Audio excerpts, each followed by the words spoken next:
সিডিএফএ claim অনূর্ধ্ব-15 academy cup ফুটবলের দ্বিতীয় রাউন্ডের খেলায় শক্তিশালী আরজি ফুটবল একাডেমির সাথে মোকাবিলা করেন।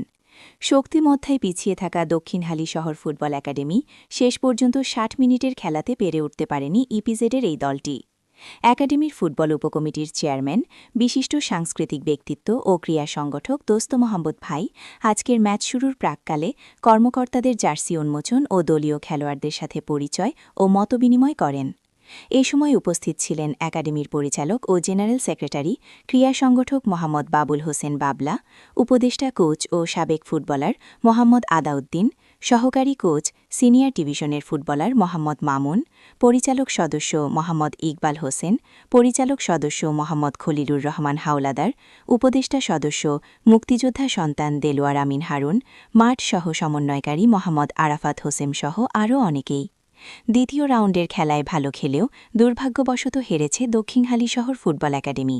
পরবর্তীতে আরও ভালো খেলার প্রত্যয় নিয়ে এগিয়ে যেতে খেলোয়াড়দের মনোবল সৃষ্টি করে ফুটবল টুর্নামেন্ট অনূর্ধ্ব-15 2025-26 যে আজকে যারা এই খেলার আয়োজন করেছে, প্রথমে আমি তাদেরকে ধন্যবাদ জানাই এবং শুভেচ্ছা জানাই।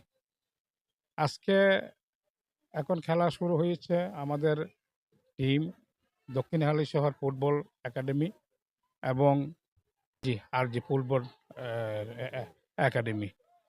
এখনই শুরু হচ্ছে, খেলা চলতেছে অলরেডি। যে আসলে এই ধরনের একটা আয়োজন খুবই ভালো, কারণ এখন এই এই এই বেস থেকে আস্তে আস্তে ফুটবল মানে যারা 15 অনূর্ধ্ব-15 থেকে আস্তে আস্তে আমি মনে করি এখান থেকে ফুটবল প্লেয়ার উঠবে। এটা যদি আমরা চালু রাখি, তাহলে আমাদের যারা আমরা নতুন প্রজন্ম যারা আসতেছে, আমরা নতুন প্রজন্ম থেকে আমরা ফুটবল প্লেয়ার সৃষ্টি হবে। হ্যাঁ, আগামীতে তারা এখন যে যদি একটা উৎসাহ পায় খেলাধুলার মধ্যে, আগামীতে অবশ্যই আমরা এখান থেকে জাতীয় পর্যায়েও খেলবে, এমন প্লেয়ার উঠবে, আমি এটা আশা করি। সেই জন্য যারা আজকে যে আয়োজনটা করছে, হ্যাঁ, তাদেরকে আমি কৃতজ্ঞতা জানাই এবং শুভেচ্ছা জানাই। এই এই সিস্টেমটা যেন প্রতি বছর চালু রাখে, এই জন্য আমি ওনাদেরকে উদাত্ত আহ্বান জানাচ্ছি। হ্যাঁ, এবং এটা এই অনূর্ধ্ব এবং স্কুল পর্যায়েও যদি আমরা নিয়ে যেতে পারি, হ্যাঁ, প্রতিটা স্কুলকে এখানে সম্পর্কিত করতে পারে। আগে মনে করেন স্কুলে থেকে একটা টিম হতো, হ্যাঁ, এগুলা স্কুল পর্যায়ে শুরু করে আস্তে আস্তে বিভিন্ন প্রতিষ্ঠান, যেমন আমরা আগে দেখতাম Chittagong steel mill, custom house, Chattogram বন্দর, হ্যাঁ, বিভিন্ন এরা টিম এইগুলোর সাথে সাথে আমরা দেখেছি যে চিটং স্টিল মিল একটা টিম ছিল, হ্যাঁ, টিএসপির একটা টিম ছিল। তারপরে এখন এগুলা হারিয়ে গেছে। আর সরকারি পর্যায়ে যদি এগুলো করে, তাহলে আমি মনে করি আমাদের ফুটবল যে একটা যে শূন্যতা বিরাজ করছে, এইটা আবার চাঙ্গা হয়ে উঠবে।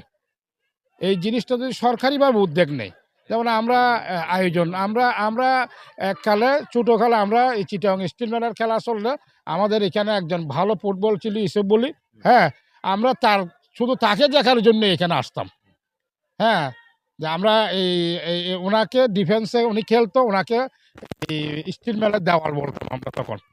হ্যাঁ, খুব ভালো প্লেয়ার ছিল। এখন উনি তো মারা গেছেন, আল্লাহ তাকে ব্যস্ত নসিব করুন।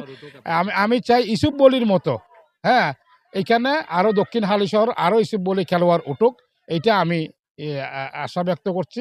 এখান থেকে যে কোনো একজন প্লেয়ার বা দুইজন প্লেয়ার জাতীয় পর্যায়ে খেলতে পারে, এই আশা ব্যক্ত করছি আমি।